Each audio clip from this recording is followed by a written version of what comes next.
Akashvani Adilabad 100.2 FM మనస్సు నిండా. కిసాన్ వాణి కేంద్ర వ్యవసాయ రైతు సంక్షేమ మంత్రిత్వ శాఖ వారి ప్రాయోజిత కార్యక్రమం. రైతులు ఇత్తనాలేసింది మొదలైతే పంట దిగుబడులు చేతులకొచ్చేదాకా ఏమేమి ఎగుమతులు చేయాలనో ఏం చేయొద్దో వ్యవసాయ అధికారులు, వ్యవసాయ శాస్త్రవేత్తలు చెప్పే సూచనలు, సలహాలను ముచ్చట్ల రూపంలో వినిపించే కార్యక్రమం ఇది. అట్లనే మేలైన సాగు పద్ధతులను పాటించి మంచి దిగుబడులు సాధించిన రైతుల అనుభవాలను పంచుకునే రైతు అంతరంగం సుఖ ఇండ్లనే ప్రసారమవుతుంది.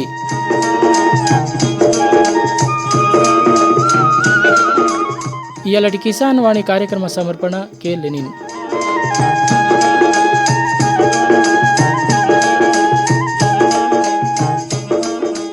ఇయాలటి కార్యక్రమంలో వానాకాలంలో పత్తి సాగు వంగడాల ఎంపికలో తీసుకోవాల్సిన జాగ్రత్తలను గురించి ఆదిలాబాద్ వ్యవసాయ పరిశోధన స్థానం శాస్త్రవేత్త డాక్టర్ జి ప్రవీణ్ కుమార్తో ముచ్చట.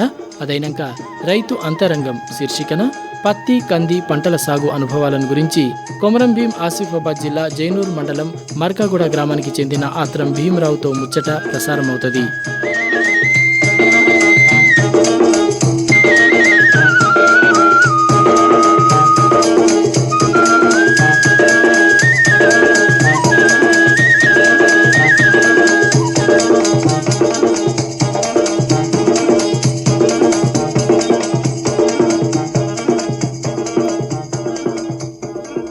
వాతావరణం.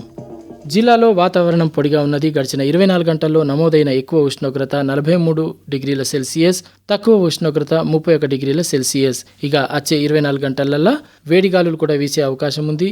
ఉక్కపోత తీవ్ర ప్రభావం చూపుతుంది. ఆకాశం మేఘావృతమవుతుంది. అంతకుమించి వాతావరణంలో చెప్పుకోదగ్గ మార్పేమీ ఉండబోదు. వాతావరణ సూచన ఇన్నరు. సర్వోత్తమ రైతు పురస్కారం లభించింది హరికి. హరి, మీ విజయ రహస్యం ఏమిటో చెప్పండి. రైతు మిత్రులారా, మీరు కూడా మీ పొలాల్లో అధిక పంటను పండించగలరు. అదెలా? ఎప్పుడు ఏ సమస్య వచ్చినా వెంటనే కలపండి ఈ నెంబరు 1800 ఇది ఎవరి నంబర్ బాబు? కిసాన్ కాల్ సెంటర్ది. అక్కడ విశేషజ్ఞులు మీ పొలం సమస్యలకు వెంటనే పరిష్కారం చెప్తారు. అదేంటయ్యా, విశేషజ్ఞులు అన్ని సమయాల్లోనూ దొరుకుతారా? తప్పకుండా దొరుకుతారు. ఏడాదిలో 365 రోజులును, అది కూడా ఉదయం 6 గంటల నుంచి రాత్రి 10 గంటల దాకా. మరైతే ఎక్కువసేపు మాట్లాడితే డబ్బు చాలా అవుతుందిగా. ఖర్చు లేనే లేదు. మొబైల్ పై గానీ ఇతర ఫోన్ తో కానీ కిసాన్ కాల్ సెంటర్ కి ఉచితంగా కాల్ చేయవచ్చు. సలహాకి కూడా ఖర్చు ఉండదు. నిజంగా? 16 అనాల నిజం. రైతు సోదరులారా, పంట సమస్యల గురించి మీ భాషలో వెంటనే సమాధానం కోసం పూర్తి భారతదేశంలో ఏ ఫోన్ నుంచైనా జాతీయ హెల్ప్ లైన్ నంబర్ 1800-118-1551తో ఉచితంగా సంప్రదించండి. రైతు మిత్రుడు కిసాన్ కాల్ సెంటర్. మీరు ట్యూన్ చేసింది ఆకాశవాణి ఆదిలాబాద్ 100.2 FM మనస్సు నిండా. మీరు వింటున్నారు కిసాన్ వాణి కేంద్ర వ్యవసాయ రైతు సంక్షేమ మంత్రిత్వ శాఖ వారి ప్రాయోజిత కార్యక్రమంలో ముందుగా లేనుండ్రి. వానాకాలంలో పత్తి సాగు వంగడాల ఎంపికలో తీసుకోవలసిన జాగ్రత్తలను గురించి ఆదిలాబాద్ వ్యవసాయ పరిశోధనా స్థానం శాస్త్రవేత్త డాక్టర్ జి ప్రవీణ్ కుమార్తో ముచ్చట. ముచ్చట పెట్టింది కె లెనిన్. నమస్కారం ప్రవీణ్ గారు. నమస్తేనండి. ముందు ఈ పత్తి రకాల గురించి చెప్పండి. ఈ పత్తి రకాల ఎంపికలో రైతులు ఎట్లాంటి జాగ్రత్తలు తీసుకోవాలి? అయితే మనకు సీజన్ దగ్గరికి రావడం జరుగుతుంది కాబట్టి సో ఏందనంటే ఈ ఆదిలాబాద్ జిల్లాలో దాదాపుగా 4.3 లక్షల ఎకరాలలో పత్తి సాగు చేయబడుతుంది. సో ప్రధానమైన పంట. ఈ పత్తి వేసేటప్పుడు ఎటువంటి వంగడాలు ఎంపిక చేసుకోవాలనేది చాలా ముఖ్యమైన అంశము. కాబట్టి రైతులు ఏందనంటే పత్తి వంగడాలు ఎంపికలో ఫస్ట్ ఏందనంటే మనకు ఈ ప్రాంతానికి అనువైనటువంటి అధిక దిగుబడినిచ్చే వంగడాలను ఎంపిక చేసుకోవాలి. సో అంటే ఇది వరకు రైతు అనుభవం ప్రకారం మన ప్రాంతంలో మంచిగా దిగుబడినిచ్చి అదేవిధంగా చీడపీడలను తట్టుకునే వంగడాలను ఎంపిక చేసుకున్నట్టయితే అనుభవం ప్రకారం. ఇంకొకటి ఏంటంటే మనము ఎంపిక చేసుకునేటప్పుడు మన నేల స్వభావము అదేవిధంగా నీటి లభ్యత అనేది కూడా దృష్టిలో ఉంచుకొని, సో మనకు నీటి లభ్యత ఉన్నట్టయితే మధ్య దీర్ఘకాలిక రకాలు, ఒకవేళ మనం వర్షాధారంగా పండిస్తున్నప్పుడు స్వల్పకాలిక వంగడాలను ఎంపిక చేసుకోవాలి. అంటే ఇప్పుడు రైతులంతా కూడా మన బీటీ హైబ్రిడ్లనే సాగు చేస్తున్నారు కాబట్టి కాబట్టి ఈ హైబ్రిడ్లు అంటే ఏది మన ఏరియాకు బాగా వస్తున్నది అనేది చూసుకోవాలి. సో మన నేలను బట్టి కూడా నేల స్వభావం అంటే కొన్ని నల్లరేగడి భూములు ఉంటాయి, కొన్ని తేలిక నేలలు ఉంటాయి. నల్లరేగడి భూముల్లోనైతే కొంత పంగలు బాగా వచ్చాయి, అంటే కొమ్మలు మంచిగా వేసే కొంచెం మధ్యకాలిక రకాల హైబ్రిడ్లను ఎంచుకోవడము. లేదు తేలికపాటి నేలల్లో అయితే తొందరగా వచ్చే హైబ్రిడ్లను ఎన్నుకున్నట్టయితే మనకు ఈ బెట్ట అంటే ఒకవేళ మనకు తొందరగా పూతకు కాతకు వచ్చే రకాలైతే తొందరగా క్రాప్ కంప్లీట్ చేయొచ్చు. అంటే ఈ వర్షాధారంగా తేలిక నేలల్లో అయితే తొందర వచ్చే రకాలనే వేసుకోవాలి, హైబ్రిడ్లను వేసుకోవాలి. నీటి సౌకర్యం ఉన్నట్టయితే మనం మధ్య దీర్ఘకాలిక రకాలను వేసుకోవచ్చు. కానీ మనకు ఏంటంటే ఈ రెండో పంట వేసుకోవాలి అనుకున్నప్పుడు మాత్రం మనము తొందరగా పూత కాతకు వచ్చే హైబ్రిడ్లనే వేసుకున్నట్టయితే మనము జనవరి మొదటి పక్షంలోపు క్రాప్ను కంప్లీట్ చేసుకొని రెండవ పంటగా మనము మొక్కజొన్న కానీ లేకుంటే తర్వాత నువ్వు, పెసర, మినుము వంటి రెండవ పంటను కూడా మనం వేసుకోవడానికి అవకాశం ఉంటుంది. అయితే ఇప్పుడు ఈ పంట విత్తుకోవడానికి అనువైన సమయం ఏది, దాని గురించి చెప్తారు? అయితే మనకు ముఖ్యంగా ఇది మన ఖరీఫ్ క్రాప్, వానాకాలం వేసుకునే క్రాప్ కాబట్టి సో జూన్ మాసంలో మనము వేసుకోవచ్చు. సో లేట్ అయినా కానీ మనము జూలై మొదటి పక్షం లోపు కూడా వేసుకోవచ్చు. సో జూలైలో లేట్ అయితే అంటే వర్షాధారంగా ఏమైతుందంటే మనకు దిగుబడులు తగ్గే అవకాశం ఉంటుంది కాబట్టి జూన్లో వేసుకున్నట్టయితే బాగుంటుంది. సో ఇంకా ముఖ్యమైన అంశం ఏంటంటే ఫస్ట్ మనకు ఈ వేసుకునేటప్పుడు ఒక 60 నుంచి 70 మిల్లీమీటర్లు వర్షపాతం నమోదైన తర్వాత, అంటే భూమిలో వేడి తగ్గిన తర్వాత సరియైన తేమలో మనము వేసుకున్నట్టయితే మనకు మొలక శాతం బాగుంటుంది. ఒకవేళ మనకు అంటే కొంత రైతులు నీటి సౌకర్యం ఉండి మే చివరిలో కానీ జూన్ మొదటి పక్షంలో కూడా వేసుకోవడం జరుగుతుంది. కాకపోతే ఇప్పుడు ప్రస్తుతం ఉన్న ఎక్కువ ఉష్ణోగ్రతల దృష్ట్యా సో మంచి వర్షం పడిన తర్వాత భూమిలో మంచి తేమలో భూమి వేడి తగ్గిన తర్వాత వేసుకున్నట్టయితే మనకు బాగుంటుంది. అయితే ఇప్పుడు ఈ విత్తనాలు విత్తుకునేటప్పుడు మొక్కకు ఎంత దూరం ఉండేట్టు విత్తుకోవాలి, అంటే ఎంత దూరం పాటించాలి, అట్లనే ఎరువులు ఎంత వేయాలి, దాని గురించి కూడా చెప్తారు? మనకు ముఖ్యంగా ఇప్పుడు విత్తేటప్పుడు అంతర దూరం అనేది కూడా చాలా ముఖ్యము. సో అంతర దూరం అంటే మనకు బలమైన నల్లరేగడి భూములు ఉన్నప్పుడేమో వరుసకు 120 సెంటీమీటర్లు అంటే 4 ఫీట్లు, మొక్కకు 1.5 ఫీటు లేదా 2 ఫీట్లు అంటే 45 సెంటీమీటర్ల నుంచి 60 సెంటీమీటర్లు అంటే బలమైన నల్లరేగడి భూములు ఉన్నప్పుడు. మధ్యస్థ నేలలు ఉన్నప్పుడు మనము వరుసకు 90 సెంటీమీటర్లు అంటే 3 ఫీట్లు, మొక్కకు 2 ఫీట్లు అంటే 60 సెంటీమీటర్లు పెట్టుకోవచ్చు. అదే మన తేలిక చిలక భూములలో వరుసకు 90 సెంటీమీటర్లు, మొక్కకు మనకు 30 సెంటీమీటర్లు, 1 ఫీటు వర్షాధారంగా తేలిక పాటి భూములలో మనం ఈ అంతర దూరం అనేది చేసుకోవాలి. కానీ సాగు చేసే పద్ధతి కూడా ఇంపార్టెంట్. అదే మనం అధిక సాంద్రత పద్ధతిలో సాగు చేస్తున్నప్పుడు మాత్రం మనము వరుసకు 90 సెంటీమీటర్లు అంటే 3 ఫీట్లు, మొక్కకు మనం 15 సెంటీమీటర్లు ఉంచుకోవాలి. అయితే ఈ అధిక సాంద్రత పద్ధతి సాగు చేస్తున్నప్పుడు మనం ఏంటంటే ఆ పద్ధతికి అనుకూలమైన వంగడాలని సేకరించుకోవాలి. అది చాలా ముఖ్యమైన అంశము. ఎందుకంటే ఒక్కోసారి కొంత ఏం జరుగుతుందంటే మనం అబ్జర్వ్ చేసిన దాని ప్రకారము అంటే మంచి పంగలు వచ్చి గుబురుగా పెరిగే ఎక్కువ రోజులు వచ్చే వంగడాలను కూడా మనం ఈ అధిక సాంద్రత పద్ధతిలో సాగు చేయడం అనేది గమనించడం జరుగుతుంది. సో అట్లా కాకుండా సో ఈ అధిక సాంద్రత పద్ధతికి అనువైన వంగడాలని ఎంపిక చేసుకోవాలి. అంటే ఎక్కువ రోజులు పంట వచ్చి పంగలు బాగా వేసే హైబ్రిడ్ను ఈ అధిక సాంద్రత పద్ధతిలో వేసినప్పుడు మనకు క్రాప్ అనేది ఆ గుబురుగా పెరగడము, హైట్ బాగా రావడము, పూత కాత ఎక్కువ రాలిపోవడం ఇటువంటి సమస్యలు ఉంటాయి కాబట్టి సో అధిక సాంద్రత పద్ధతిలో మనం సాగు చేస్తున్నప్పుడు దానికి అనుగుణంగానే మనము ఈ హైబ్రిడ్లను ఎంపిక చేసుకొని సాగు చేసుకోవాలి. అయితే ఇప్పుడు వీటికి సంబంధించి ఎరువులు ఎంతెంత వేయాలి, దాని గురించి? ఎరువులు అంటే ముఖ్యంగా అంటే బేసల్లో మనకు ఒక 4 టన్నుల పశువుల ఎరువు వేసుకోవాలి. సో మట్టి పరీక్షల ఆధారంగా మనము ఈ ఎరువులను నిర్ణయించుకోవాలి. సో మనకు సిఫారసు చేసిన దాని ప్రకారం ఏంటంటే 48 కిలోల నత్రజని, 24 కిలోల భాస్వరము, 24 కిలోల పొటాషియం మనకు పంట కాలంలో అవసరం ఉంటుంది పత్తి పంటకు. అయితే మనకు బేసల్లో అంటే విత్తనం వేసేటప్పుడు మనము అడుగు మందుగా ఒక బ్యాగు డిఏపి లేదు అని అంటే 3 బ్యాగుల సింగిల్ సూపర్ ఫాస్ఫేట్ వేసుకున్నట్టయితే మొక్కకు కావాల్సిన భాస్వరము, అదేవిధంగా డిఏపి ద్వారా అయితేనేమో మనకు భాస్వరము కొంత నత్రజని అందుతుంది. తర్వాత ప్రతి 20 రోజులు, 40 రోజులు, 60 రోజులు, 80 రోజులకు ప్రతి 20 రోజులకు ఒక 25 కిలోల యూరియా, 10 కిలోల పొటాషియం 20 రోజులకు ఒకసారి వేసుకున్నట్టయితే మనకు పంటకు కావాల్సిన పోషకాలు NPK అనేవి అందడం జరుగుతుంది. అయితే బేసల్లో మాత్రం ఇప్పుడు అంటే విత్తనం వేసేటప్పుడు ఒక బ్యాగు డిఏపి లేదా 3 బ్యాగుల సింగిల్ సూపర్ ఫాస్ఫేట్ సరిపోతుంది ఒక ఎకరానికి. ఇప్పుడు ఈ పంట తొలి దశలో ఎసుంటి జాగ్రత్తలు పాటించాలని చెప్తారు? అయితే పంట తొలి దశలో అని అంటే మనకు ముఖ్యంగా మనము విత్తిన తర్వాత విత్తడం అనేది మంచి తేమలో వేసుకోవాలి. సో మంచి తేమలో, సరైన తేమలో మనం వేసుకున్నట్టయితే ఒక 5 నుంచి 6 రోజులలో మనము మొలక బయటకు వస్తుంది, మనకు కనిపిస్తుంది. సో ఎక్కడైనా మొలక రాని దగ్గరలో మనము తర్వాత 10 రోజుల లోపు గ్యాప్ ఫిల్లింగ్స్ చేసుకోవాలి. మొలక రాని దగ్గర మళ్ళీ విత్తనాలు వేసుకోవాలి. తర్వాత 15 నుంచి 20 రోజులప్పుడు ఎక్కడైతే ఒక కుదురుకు ఎక్కువ మొక్కలు ఉన్నప్పుడు, అంటే 2 కంటే ఎక్కువ, 1 కంటే ఎక్కువ ఉన్నప్పుడు మనము, అంటే హైబ్రిడ్లు కాబట్టి సాగు చేసేటివి, ప్రతి కుదురు దగ్గర ఒక మొక్కను ఉంచుకొని, మంచి ఆరోగ్యకరమైన మొక్కను ఉంచుకొని, సో మిగిలిన మొక్కలను తీసివేయాలి. తర్వాత మనము దౌర కొట్టుకొని ఈ బోదలను ఎక్కించుకోవాలి. సో ఈ క్రాప్ ఎస్టాబ్లిష్మెంట్ అనేది మనము బాగా చూసుకోవాల్సిన అవసరం ఉంటుంది. ఇక తర్వాత తొలి దశలో అంటే మనకు విత్తిన 1-2 రోజుల లోపు కలుపు నివారణ కోసము ప్రీ ఎమర్జెన్స్ హెర్బిసైడ్గా మనం పెండిమిథాలిన్ 1.2 లీటర్లు 1 ఎకరానికి, అంటే 1 లీటరు నీటికి 6 మిల్లీలీటర్లు ఈ మందును కలిపి పొలం అంతా, అంటే చేనులో సరైన తేమలో పిచికారి చేయాలి. లేదా స్టాంప్ ఎక్స్ట్రా అని కూడా ఉంటుంది, అది 700 ml 1 ఎకరానికి, అంటే 3.5 మిల్లీలీటర్లు 1 లీటర్ నీటికి కలుపుకొని తేమలో ఈ హ్యాండ్ పంప్ తోటి, అంటే బ్యాటరీ పంప్ కానీ లేదా హ్యాండ్ పంప్ తోటి సరైన తేమలో పిచికారీ చేయడము. అదేవిధంగా విత్తన శుద్ధి కూడా చాలా ఇంపార్టెంట్.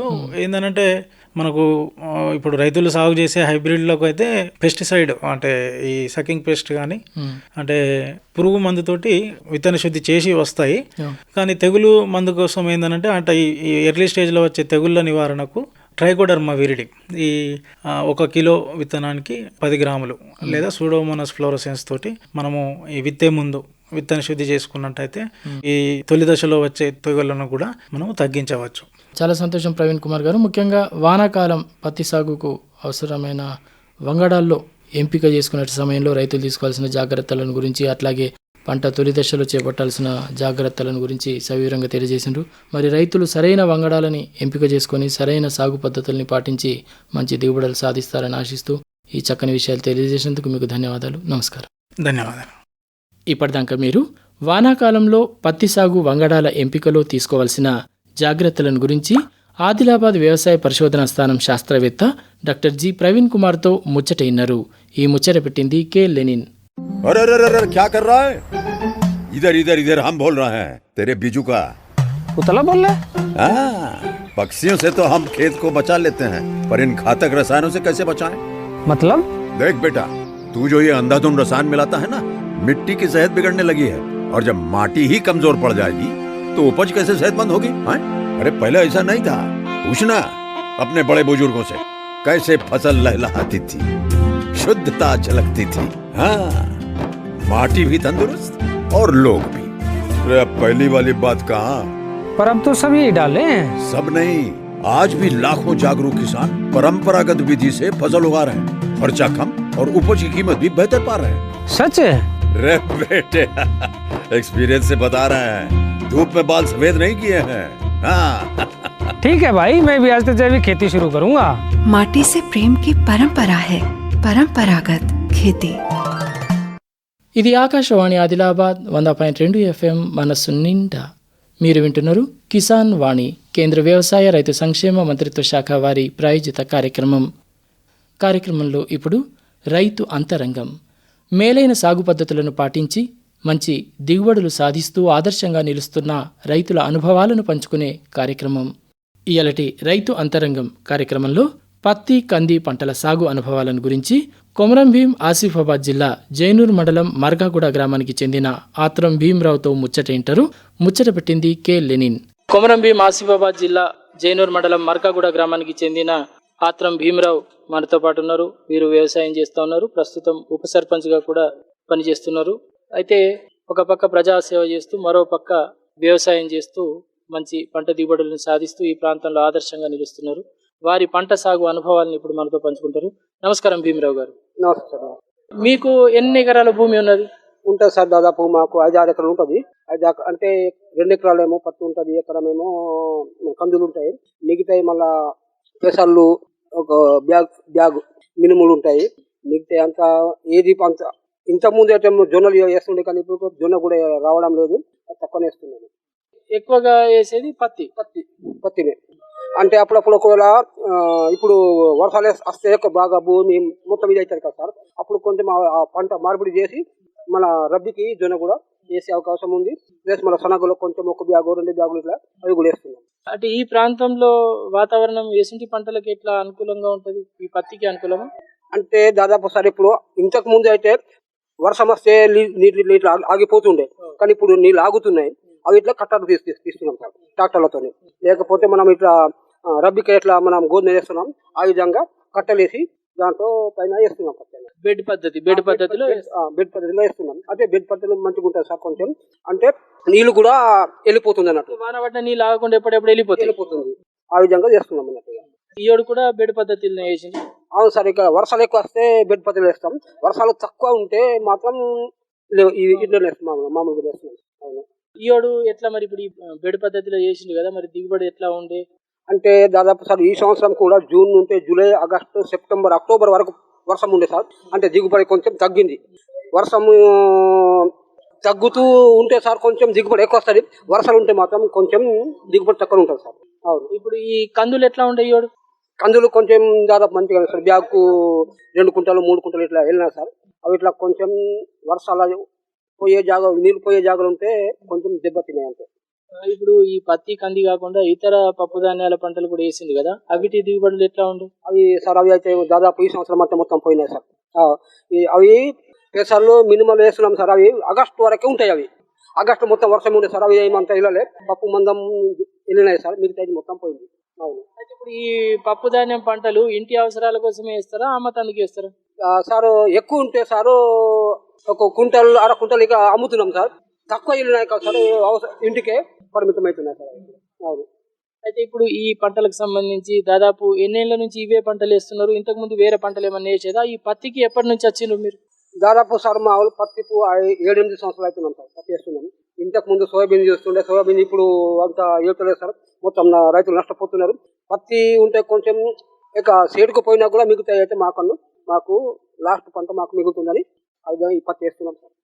సోయాబీన్ ఇప్పుడు కొంచెం తగ్గిపోతుంది సార్. సోయాబీన్తో ఏమంత బింపు వస్తలేదు, ఈ వర్షాల వలన నష్టపోతున్నాం. కాబట్టి పత్తి ఉంటే అంత ఏం నష్టం కాదు సార్. పత్తికి ఎట్లా ఏమేమి ఎగుమతులు చేస్తున్నారు ఇక్కడ ఈ ప్రాంతంలో? ఈ భూములు ఎట్లాంటివి ఉన్నాయి? భూములు సార్ ఇప్పుడు సారవంత భూములు ఉన్నాయి సార్. ఇప్పుడు మన ఆర్గానిక్ పద్ధతిలో చేస్తే సార్ అవి అంతా గోబర్ అంతా పేడ అంతా దొరుకుతలేదు సార్. ఇక యూరియా డిఏపీలే, ఇవి యూరియా ప్లస్ మన డిఏపి ఇవి వేస్తున్నాం. ఎక్కువ అంత ఏం లేదు సార్. అంత పేడ అంత దొరకదు సార్ ఇక్కడ గోబరు. వీటితోనే చేస్తున్నాం. అంటే ఎట్లా ఇక్కడ పశు పోషణ, పశు సంతతి అంత తక్కువ ఉన్నది? తక్కువ ఉంది సార్. అంతా ఇంతకు ముందు లేక లేదు సార్. ఇప్పుడు అంతా మొత్తం ఈ ట్రాక్టర్లతో దున్నుడు అవుతుంది సార్. వీటితోనే, లేకపోతే ఇంత పూర్వీకులు ఇంతకు ముందు ఆవులతో దున్తుండే సార్. అప్పుడు ఆవులు ఉంటుండే దున్తుండే సార్. ఆవులు అంతా లేవు సార్ ఊళ్ళో కూడా. అంటే పశువులు తగ్గిపోయినాయి, మొత్తం యంత్రీకరణనే అయింది. తగ్గిపోయినా సార్. అంటే ట్రాక్టర్లతోనే మొత్తం దున్నుతున్నాం. ట్రాక్టర్లతోనే అవి కట్టలు వేస్తున్నాం సార్. బెడ్ తీస్తున్నాం. వీళ్ళతోనే వ్యవసాయం చేస్తున్నాం సార్. అయితే ఇప్పుడు యాసంగిలా ఏమేసిండు పంటలు, మరి అవి దిగుబడులు ఎట్లా వచ్చినాయి? దిగుబడి ఈ సంవత్సరం అంతా దిగుబడి ఏం రాలేదు సార్. అంత నష్టమే సార్. వర్షాల వలన అంత నష్టం. అంతా ఏ రైతు కూడా అంత ఎక్కువ పండించలేదు సార్. పంటలే కూడా. అవును. ఇప్పుడు వెనకట ఎట్లా వచ్చినాయి మరి? వెనకట ఈ రోజులలో దాదాపు 10-15 సంవత్సరాల కంటే ఎక్కనే మీరు సాగు చేసుకుంటూ వస్తున్నారు. అవును. అప్పటి నుంచి సాగు చేస్తున్నాం. అప్పుడు సార్ మా పూర్వీకులు వాళ్ళ దగ్గర ఆవులు గేదెలు ఉండే సార్. అప్పుడు వాళ్ళు భూములు కూడా కొత్తగా ఉండే సార్.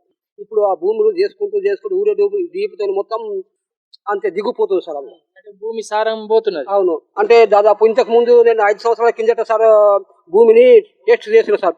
0.5 కింద ఉండే. ఇప్పుడైతే 0.3 కింద ఉందేమో సార్. ఆ విధంగా మొత్తం తగ్గుతూ వస్తుంది సార్. అందుకు కొంచెం పెట్టుబడి తగ్గుతుంది. మళ్ళీ ఈయోడు భూసార పరీక్ష చేయించింది ఈ సంవత్సరం చేయలేదు సార్. ఎన్నెళ్ల కిందట చేయించింది? దాదాపు 3-4 సంవత్సరాలు అవుతుంది సార్. 0.5 కింద ఉండే. ఇప్పుడైతే దాదాపు తగ్గింది అనుకుంటా నేనైతే, నా అంచనాతో. ఎన్నెళ్ళకి ఒకసారి చేపిస్తారు భూసార పరీక్షలు? 2-3 సంవత్సరాలు ఒకసారి చేపిస్తున్నాం. ఇక్కడ మీకు దగ్గర ఏడా చేస్తారు? సార్ అంత ఈ సంవత్సరం అయితే చేయలేదు సార్. అవును. అయితే ఇప్పుడు భూసార పరీక్ష చేయించిన తర్వాత వాళ్ళు చెప్పిన దాన్ని బట్టి అందులో సారం ఏమున్నది, దాంట్లో ఏమేమి వాడాలి అనేది మోతాదులు వాళ్ళు సూచిస్తారు. దాని ప్రకారం వాడతారు ఎరువులు, యూరియా? అవును సార్. వాళ్ళు అగ్రికల్చర్ చెప్పింది ఆ విధంగా నడుచుకుంటున్నాం సార్. అంతే. ఇప్పుడైతే భూములు అయితే అంత ఏం లేవు సార్. మొత్తం శక్తి అంతా మొత్తం దిగిపోయింది. అంత దిగుబడిగా వస్తలేదు అంత. గోబర్ ఏదో ఆర్గానిక్ పద్ధతిలో చేస్తే సార్ మంచిగా ఉంటుంది, ఆర్గానిక్ పద్ధతి అంతా చేస్తలేమంతా మొత్తం ఊరేడు అయిపోయినా వాడుకుంటున్నాం సార్. అంటే ఈ సంవత్సరం మళ్ళా ఆర్గానిక్ వాళ్ళు వచ్చిండు, అవి కొంచెం కొంచెం పేడ ఇట్లా ఇచ్చిండు, వాళ్ళు కూడా ఇచ్చిండు, ఆ విధంగా నడవాలని మా ఉద్దేశం ఉంది సార్. ఇప్పుడు గోబర్ కొంచెం కొంచెం జమ చేస్తున్నాం, గోమూత్రం కానీ మన వేపు ఆకులు కానీ అవి చేయాలని మేము ఇంకా డిసైడ్ అయింది మా ఊరు వాళ్ళు. 5 ఉన్నాం మన అగ్రికల్చర్ లో. ఇప్పుడు ఈ సంవత్సరం చాలు చేసినాం ఇక సార్. ఇంకా అవి చేయలే, వాళ్ళు ఇంకా రాలే, ఒక్కసారి వచ్చి చెప్తామన్నారు అంతే సార్. అంత అయితే ఏమీ లేదు. అంటే ఇన్నొద్దులు ఎరువులు రసాయన మందులు ఎక్కువ వాడి వ్యవసాయం చేసింది, ఇప్పుడు కొంత సేంద్రియ పద్ధతిలో సహజ పద్ధతిలో వ్యవసాయం చేయాలని సేంద్రియం వైపు అడుగులు వేస్తున్నారు. అవును అవును సార్. అంటే ఇట్లా మీకు మీరు నిర్ణయం తీసుకున్నారా, లేకపోతే ఎవరైనా చెప్పిండ్రా ఇట్లా సేంద్రియ పద్ధతిలో చేస్తే మంచిగా ఉంటుందని? ఇక ఆర్గానిక్ పద్ధతి వాళ్ళు చెప్పిండు, వాళ్ళ పద్ధతితోనే నడవాలని మా ఉద్దేశం ఉంది. కానీ సరే అంతా ఇక్కడంతా వాళ్ళు చెప్తే మనం వినేటట్టు ఉంటే విని మనం అది తయారు చేయాలి సార్. అది తయారు చేస్తేనే అవుతుంది. అంటే మొన్న 15 రోజుల కింద వచ్చిండు, అది చెప్పిండు ఇట్లా చేద్దామంటే అప్పటి నుండి ఇక కొంచెం కొంచెం జమ చేస్తున్నాం. బెల్లం కానీ గోమూత్రం, మన ఈ వేప ఆకులు రేషన్ అవి ప్లస్ మన ఇది శనగపిండి అవి కలిపి వేయాలని వాళ్ళు చెప్పిండు. ఆ విధంగా ఈ సంవత్సరం చేద్దామని ఉద్దేశంతో చేస్తున్నాం మనం. అంటే ఇప్పుడు ఆ పనులు షురు చేసిండ్రు, చాలు చేసినాం అవి.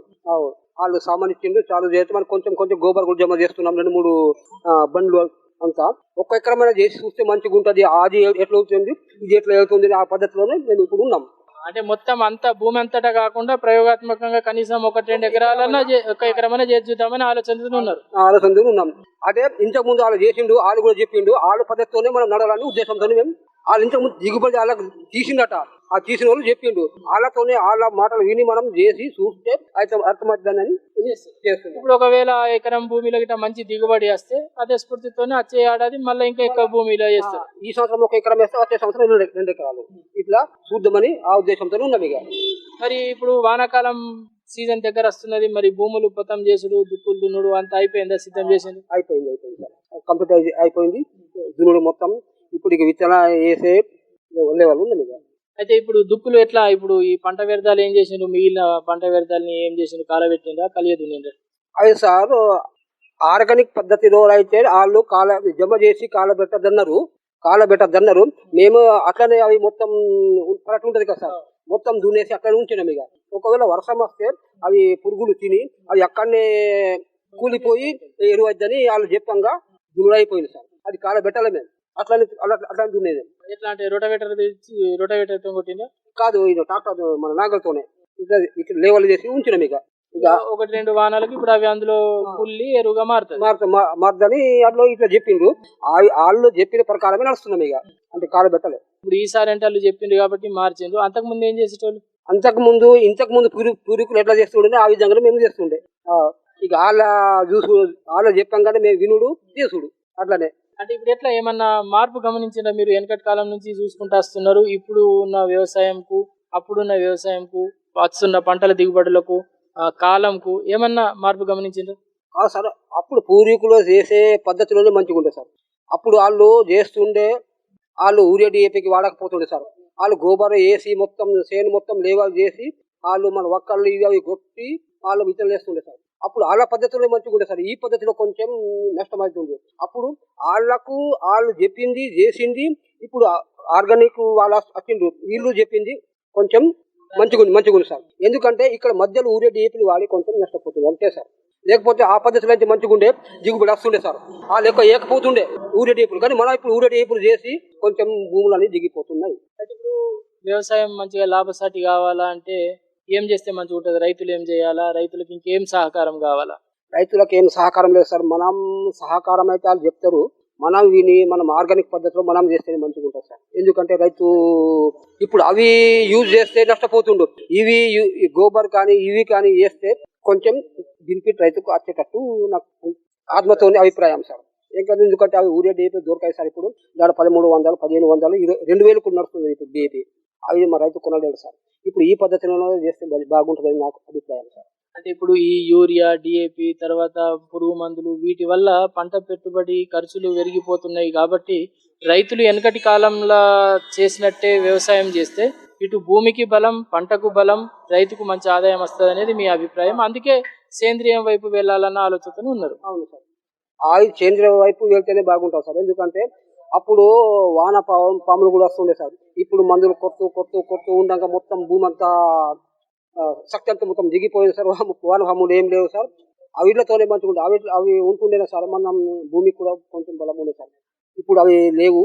అంత సేంద్రియ పద్ధతిలో చేస్తే నాకు అది బాగుంటుందని నేను అభిప్రాయం సార్. ఏం లేదు.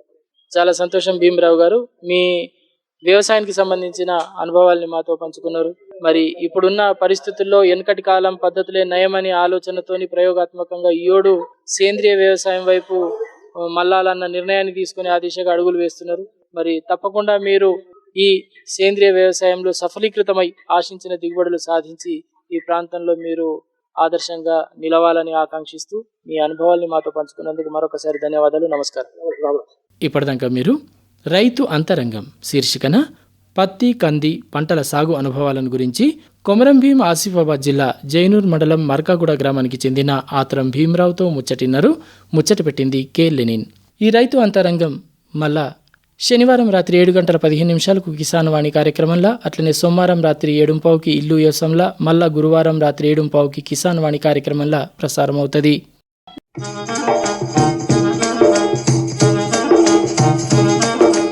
ఇంతటితో ఇయలటి కిసాన్ వాణి కేంద్ర వ్యవసాయ రైతు సంక్షేమ మంత్రిత్వ శాఖ వారి ప్రాయోజిత కార్యక్రమం సమాప్తం. ఇయలటి కార్యక్రమ సమర్పణ కె లెనిన్. ఈ కిసాన్ వాణి కార్యక్రమం మళ్ళా శనివారం, మంగళవారం, గురువారం రాత్రి 7:15 ప్రసారం అవుతుంది.